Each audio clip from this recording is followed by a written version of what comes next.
Good Friday morning. It's WKRK in Murphy, North Carolina. It's one of those Fridays, and we almost did a show 100 years ago. I was telling Derek that we record this show so that the sheriff's office can put it on their YouTube channel. And by the way, if you want to listen to any of the old shows, you can go to the sheriff's office YouTube channel, and they're all archived there. But I typed in the date of today's show, and I put 1917. I told him, let me just park my buggy out back. We'll get to it in a minute. Oh, goodness.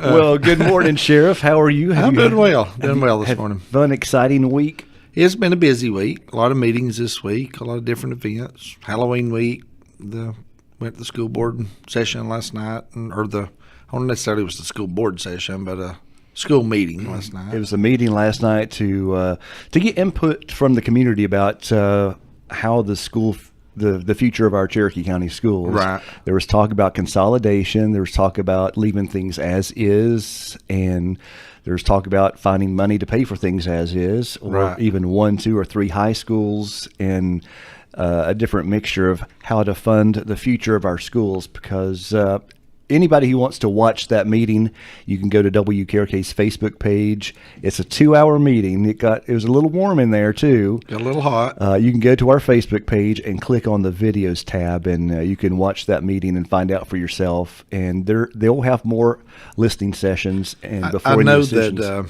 people are very passionate. They are on their thoughts and philosophies on, especially when it comes to school, because it's our children. Mm-hmm. People are very concerned about our children, rightfully so, concerned about our children's education. And so people have very polarized opinions on both sides of the aisle on this. But the fact of the matter is we're going to have to do something. Mm-hmm. And I guess it's just that matter of what that something is. They discuss things like not only the facilities and buildings, but things such as teachers and how many teachers it takes. Mm-hmm.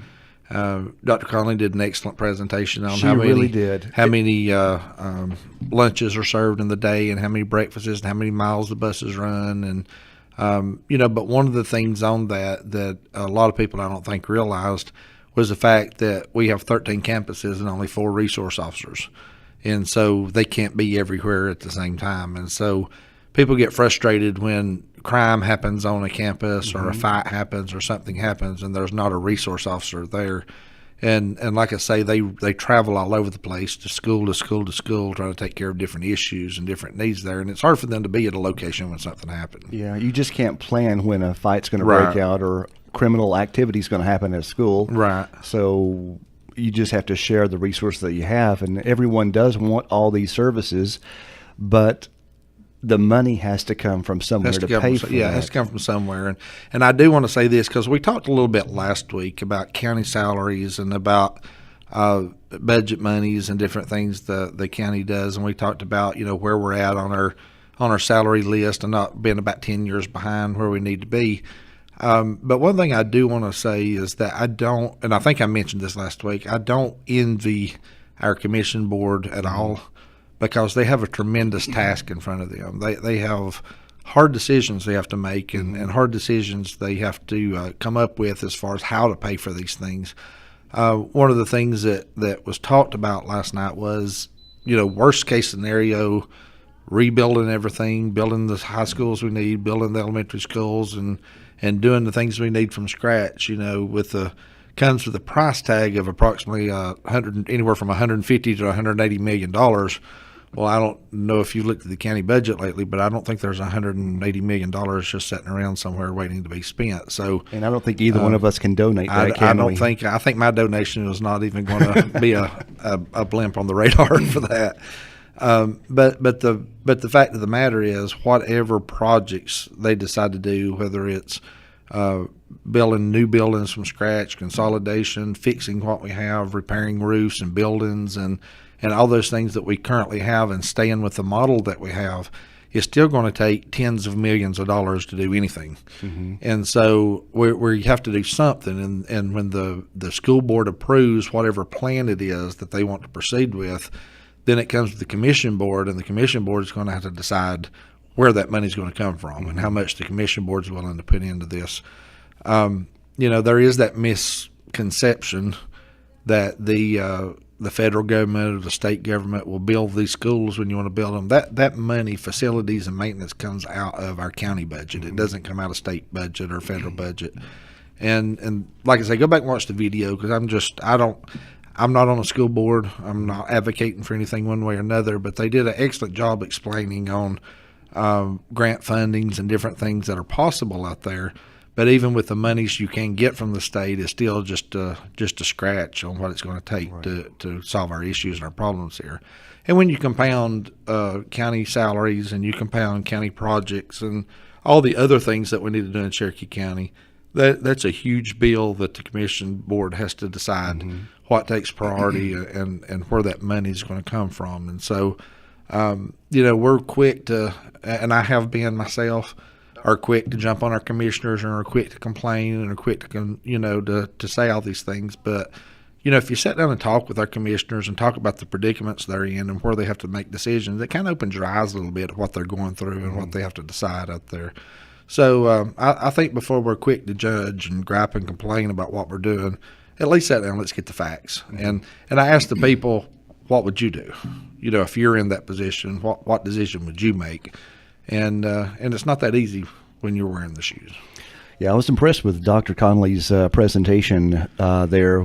She had a PowerPoint or some kind of slideshow program, and it was kind of eye-opening with some of the expenses and how much the state has cut out. I think it was close to $4 million a year that the state is no longer given, and that we were getting 10 years ago, but we're not getting today. Exactly. Yeah. And then we have too many students to qualify for the small schools program, where the state, I think 37 students too many to qualify for that funding. So, I don't have a vested interest in the school system. I don't have any kids in there, but just to be able to see part of that, the numbers and how expensive that whole endeavor is. And then we have some people that have a lot of kids in school, and there's some people that have no kids in school, but everyone's paying for that. And that's the thing about it. I kind of look at that just a little bit differently, because the fact of the matter is, my wife and I was discussing this before we ever went to the meeting and discussing whether we were going to go or not. And my wife said, well, our kids have graduated. We've got one that's fixing to graduate. So by the time they do any of this, it's really not going to affect us. But, after our discussion, I think, yes, it is going to affect us, because whatever happens is going to affect our taxes. It's going to affect, what our county invests in that. And so when our county makes those decisions, and especially financial decisions, even if you don't have children in the school system, it still affects you. It still affects every one of us in the county. So that's why I encourage people to get involved with that. Even if you don't have children in the school, still pay attention to what's going on, still get involved with it, and help voice opinions and things on those decisions. Now, one thing I do encourage people to do, if you're going to voice an opinion with some type of solution. Don't voice your opinion just to complain about everything, but come up. If you got a better idea, I'm sure Dr. Conley would love to hear it, and I'm sure the school board would love to hear it if you have a better idea of things that are out there. And so at this point, it sounds like there's no decisions been made. They're just still gathering information, making different types of plans, and trying to decide what to do. One of the unique things that, in our county, you see this being in your position, is the geography, how large of a land area this is. Yeah. So the one big school for the whole county is probably not going to make sense. Well, let me describe this for the listeners out there in case they're not familiar with the county or how big the county is. From the Tennessee line, one end of our county, to Topton, the east end of our county, is 54 miles, one direction. 54 miles. Just one direction, from one end of the county to the other. Wow.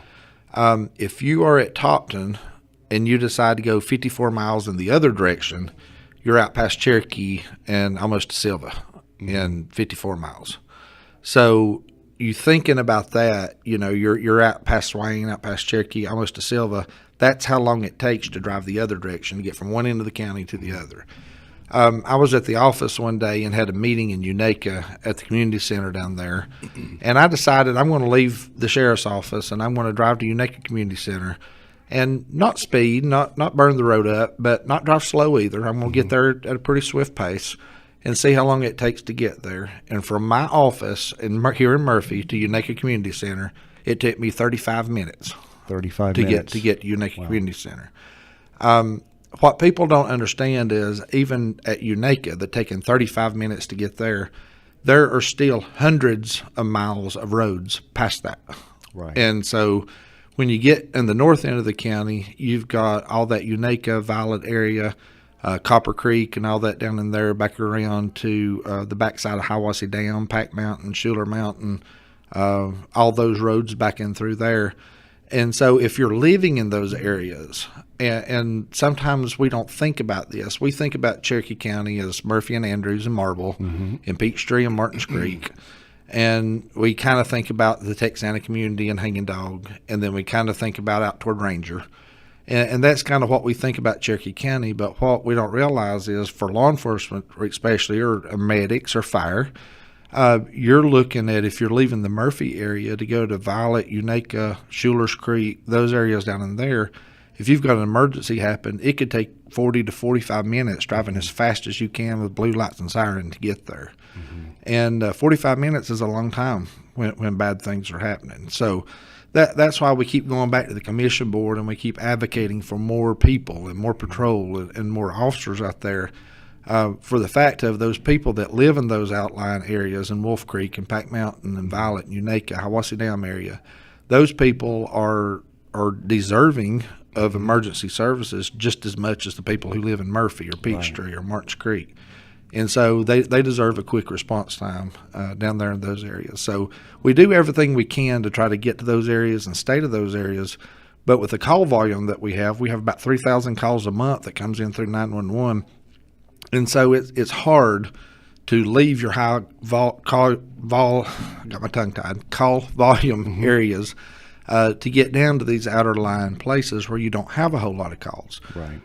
But that doesn't mean crime's not happening there. People are still breaking into houses there. They're still running drugs in those areas. They're still doing bad things in those areas. And it's just that with our limited manpower, it's hard to get to those areas. And when you talk about the school system, you talk about driving buses and those type of things, one school is not feasible. I mean, you'd have kids that would literally be getting on school buses at 4:30, 5 o'clock in the morning to ride to be at school at 8. At one point, there was a school in Unaka, and that was very convenient for that community. And I have to feel a little bad for those students that live beyond Unaka School, that area where it used to be, because they are coming to Murphy, and that's school buses don't drive 65 miles on that Joe Brown Highway, so they're already driving a very long way to get to school. Well, even by law, and the buses are governed to do so, that even on 4-lane highways you cannot exceed 45 miles an hour.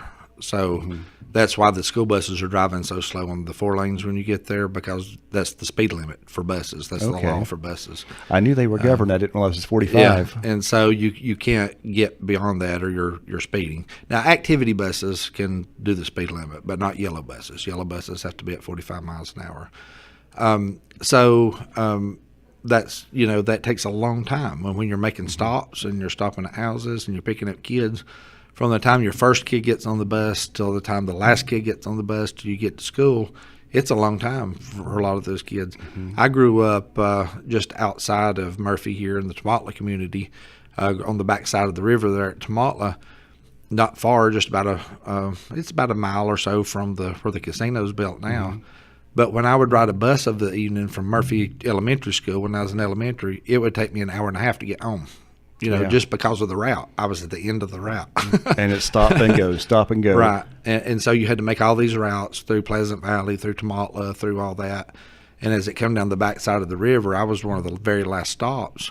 And so I would be on the bus for 45 minutes to an hour and a half some days, depending on how many kids were on the bus. And I lived just about a mile outside the city limits of Murphy. So you can imagine what kids living in Unaka, Violet, Hiwassee Dam, those areas, Wolf Creek, that the amount of times they would be spending on the bus in the event that there was only one school in Cherokee County. I'm guessing those kids probably take a nap on the way to school. Yeah, very much so.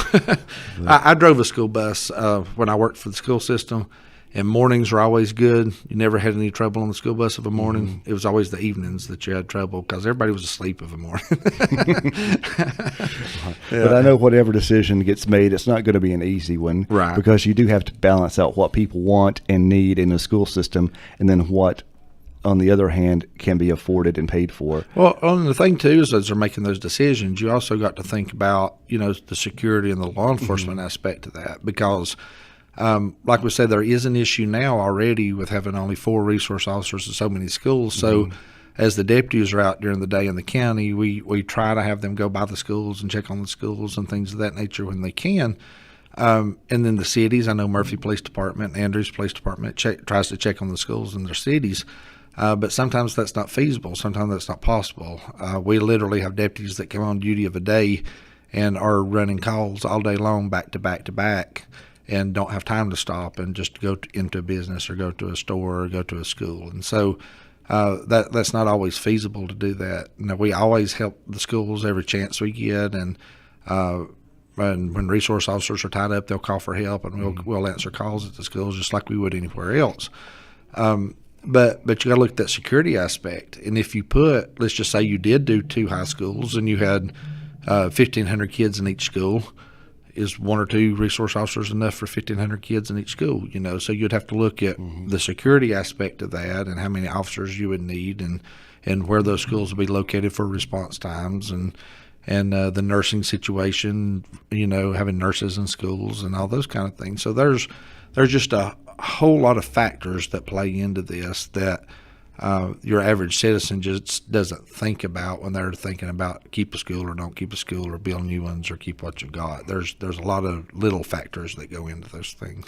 That security issue is something that it's amazing how things have changed in the short time since we were in school, like 10 years ago? Yeah, I think at 5 or 10. Yeah, like that. 3 or 4? Yeah. Okay, how long has it been? Let's see. I graduated in 1990, so that's 27 years? Yeah. A long time ago. Wow. Yeah. You've gotten gray since then. A little bit. Lost some hair, too. Me too on both factors there. But, yeah, back then we had no concerns, really. Well, we had people, would fight and, the bullying issue. And back then we could carry knives to school and whittle our pencil if we wanted to. Well, I don't know if we really probably should have or not, but we carried guns at school. I mean, we'd go deer hunting after school or squirrel hunting, and we'd have gun racks in the back of the truck with our guns in it, and nobody ever said anything or it wasn't an issue because back then there wasn't a thought process of getting a gun out and hurting somebody with it. It was if you had a problem and you got in a fist fight, it was a fist fight and it was over with, and then by the next day everybody was back friends again. But times have changed. Times are a lot different now. Something drastically has happened to change the way. I don't know if we have more more people with mental problems that are looking for problems, or if it's. I've got an answer to that. I don't know how much of a religious program you want to turn into here, but I do.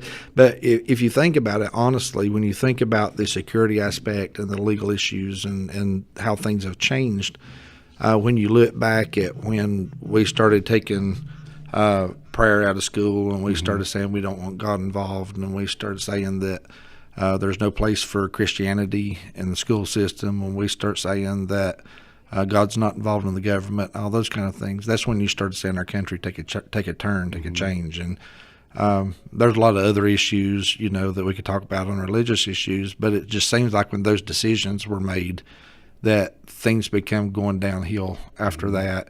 And people over the years since the 60s and 70s and started championing we're having more and more and more freedoms. Actually, we've imprisoned ourselves more and more because we have no regard for the legal system. We have no regard for morality and humanity. And so we've imprisoned ourselves with that we're afraid to go to a concert because we're afraid somebody's going to shoot us and kill us. And from a social standpoint, the things that kids are exposed to nowadays compared to when we grew up with Three Stooges, Little House on the Prairie, and the Andrew Griffith Show, you look at all the channels we have on TV now, and all the violence and just immorality and just things that are designed to shock people for ratings. Right.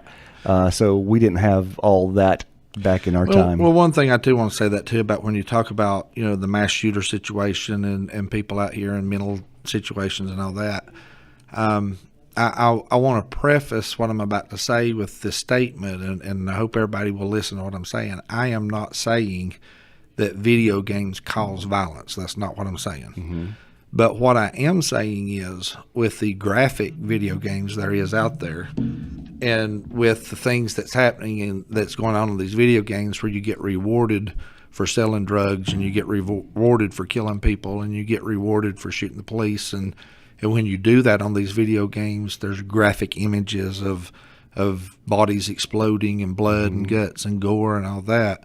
I'm not saying that causes people to commit crime, but what I am saying is, for those that are subject to commit crime and do those acts, it desensitizes them to that. Mm-hmm. And so, whereas before, when you've not had those images, you've not had those things burned in your brain, people were kind of hesitant, even though they may have those impulses to do that. There was still some thought of morality. There were still some thoughts of, this is not right, this is not good. And so there was less of that. But with those images and things that kids grow up with, it lessens that shock value, and it desensitizes kids. And back in our days, we didn't have the internet. It's hard to believe, but we did not, and we did not have. Encyclopedia Britannica was all I had. We had the Funkin' Wagnall encyclopedias. We bought one every week from A&P. I remember that. Yeah. But now kids have this smartphone in their hand. They can look at all kinds of adult material. And again, get desensitized to real life situations, because they can find out anything on the internet that they need to know. Right. So just an abundance of information. It can be good. It can be bad. It can. It really can. The smartphone's a tool, but you know, the kids never look up anymore. That's it. Everybody's got their head down texting and looking at something on. And during this show, ourselves, both of our phones are going out. Yeah, we've been both talking and looking at our phones and find out who we're getting missing calls from. Yeah. So, but the cell phones have changed our whole world, and they just do so much, and sometimes it's just not a good thing. But speaking of children, you know, and our kids in the school system, I will be the first to say, because I worked in the school system, I worked in there as a police officer in the school system, and I will say this, that even though bad things do happen at school and bad things happen in the system, there is drugs in our school. If you don't know they're there, I'm telling you now, they're there. Even though you come kids from home that sometimes are misbehaving and bully and hurt other kids, even though those things do happen, the school system and our children are overwhelmingly good kids and good children, and we have a great system. You know, those things, those bad things that happen are few and far between. Right. But they're the ones that get the recognition and gets the advertisement of our schools and the things that happen in our schools. And I just want everybody to know out there that from being an employee of the school and working in the school system, I know that we have a bunch of great students and a bunch of great staff within our school system. We absolutely do. And while we're mentioning about all the bad things that are being advertised about our school, I want to take a moment to let me scroll down on WKRK's Facebook page, because we wanted to give a shout out to. We post a lot of stuff on here. I believe her name is Savannah Horton. She was from Andrews. Yes, from Andrews. She was There we go. Yeah. She was on the CNN Positive Athlete. Right. And there's a video on our page. We posted it a day or two ago, and people can watch what a positive influence she is on her school and the community. Right. So I wanted to take a moment just to say we appreciate students like her. And there's so many great students that are doing such good things for our community. Yeah, and like I say, you know, there's a lot of kids just like Savannah that are out working with different populations in our county, working with homeless, working with special needs kids, working with churches, working with all kind of different things out there. And so we have a lot of great kids that do a lot of great extracurricular activities out there. And I think we're amiss if we just, you know, we had people even at the meeting last night that all they wanted to talk about was the fact of that someone, their kid, their parent, their friend, their whoever, saw somebody with drugs in the school, and that's what they wanted to focus on. But the fact of the matter is that we have many more good days in the school system than we have bad days in the school system. And so I just can't stress enough how great our school system is. We heard that from people over and over and over again that said they moved here from other places, and they moved here because of the small schools and because of the way kids were in the school system and the staff was in the school system. And that's the whole choice they made to move here, because they wanted their kids raised in that environment. So do bad things happen? Of course, bad things happen. But like I say, overwhelmingly good things happen within our kids. And Dr. Conley made the comment that it is a testament, the fact that cafeteria was packed full of people last night shows how much they value and appreciate their school system and their teachers. Right. So that was a good thing to see such a great turnout last night. And I know we're about out of time, but it was also a great thing to see all the kids on Duke Street Tuesday that night. Was good. Did you hand out candy all night? I handed out candy most of the night. I ran out of candy early in the night. So that was a lot of kids. I brought and handed out probably, I'm guessing, just my best estimate, probably 3,000 pieces of candy, something like that. Oh, wow. And it was I started handing out around 5:30, 5:45, and by 7:30, we were completely out of candy. Luckily, there were other people there that had candy that was still handing out. But I left around 8 o'clock or so, and there were still kids coming. There were still people coming in and out. So, it was good to see everybody just walking around having a good time out with their parents and friends, and even the teenagers and stuff that came through. I didn't get any reports from any of our guys or from Murphy PD at all about any bad things happening or trouble down there. So, like I say, again, it shows a testament to what a good community we have and good kids we have in our community. And I posted a thank you on our Facebook page. So let's do this on the radio too, to thank all the law enforcement who are there actively making sure that our kids and our community stay safe that night, because there's a potential of things going. We saw in New York what happened on Halloween. Right. So you guys do an incredible job and don't always get a thank you for what you do. So thank you. I appreciate that. We want to appreciate all of our law enforcement officers who have our community's best interest at heart. Some people ask about Duke Street and about why there are so many people go there. And to tell you the truth, I really don't have the answer to that, but I can tell you that I know years ago when we were children, and even before we were children, those folks there on Duke Street and Valley River Avenue started, I guess, as a community, decorating their houses and for Halloween and inviting trick-or-treaters to come in. And then just over the year, by word of mouth, it was like, that's the place to go. That's the place to get good candy. That's the place they'll decorate and go all out for it. And then just over the years, it's just grown and grown and grown into it's a major attraction. It's a major event. It is. And I think people feel safe there. Right. I want to put this out there, too, and see how many other people think it's a good idea. I was talking with Commissioner Westmoreland there at the corner of Valley River Avenue and Hill Street, and we were talking about the county fair, about the issues with it and being at the farmers market, all those kind of things. One of the suggestions we had talked about, things we talked about there was, what if we had the county fair one year at Conahita Park during Halloween with all the kids there? Oh, wow. Thousands and thousands of people are coming for Halloween anyway. Why not try to do a county fair at the park for that? And I'm sure they'd want to go buy some cotton candy and ride some rides. Absolutely. Yes. So, that's not a bad idea. Or adding to that, since it's growing every year anyway. It may not necessarily be the county fair, but maybe do something at the park to try to attract. I remember when I was a kid going to the fair at the Conahita Park. Right. Or I think it might have been on the other side where the pool and wellness center is. But I remember they had a chase the pig or something like that, and we had to climb the greased pole. Yeah. Yeah. Back in the day when we had such entertainment. Back in the day when you could get hurt and nobody cared. That's exactly right. Oh, goodness gracious. Yeah. But yeah, I was there last night, and Derek has been with me several times when we do Facebook Live, and we have to just laugh at how some of the videos turn out. Some of them some are good, some are bad. Yeah, some of them are bad.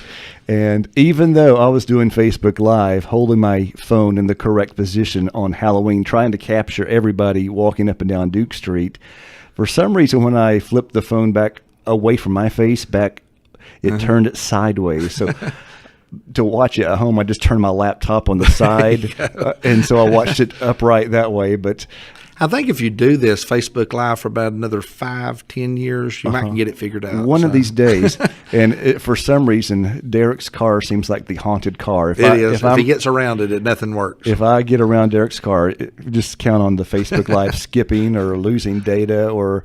Now, there was a rumor going around, and I hope it's just a rumor, that something was said about me skydiving into Veterans Day next year carrying an American flag. Was something said along those lines? Maybe. Yeah. I think I heard something about that. Well, something was said about doing that in Facebook Live in it, and I said that is a horrible idea because I teach Sunday school, and you might not want to hear what I was saying if you threw me out of an airplane. I forget who I might have been talking to that about. Yeah. It was somebody recently. I think Captain Patterson, I believe. So yes, Captain Patterson. Yeah. That's right. He and I, on Halloween, we pretty much stayed near where the food was. I noticed that. Yeah. It was warm inside. There was food, plenty of food, and I just can't figure. And for all of you out there listening that may not know, Tim has tried for about 6 or 8 months to get me to jump out of an airplane.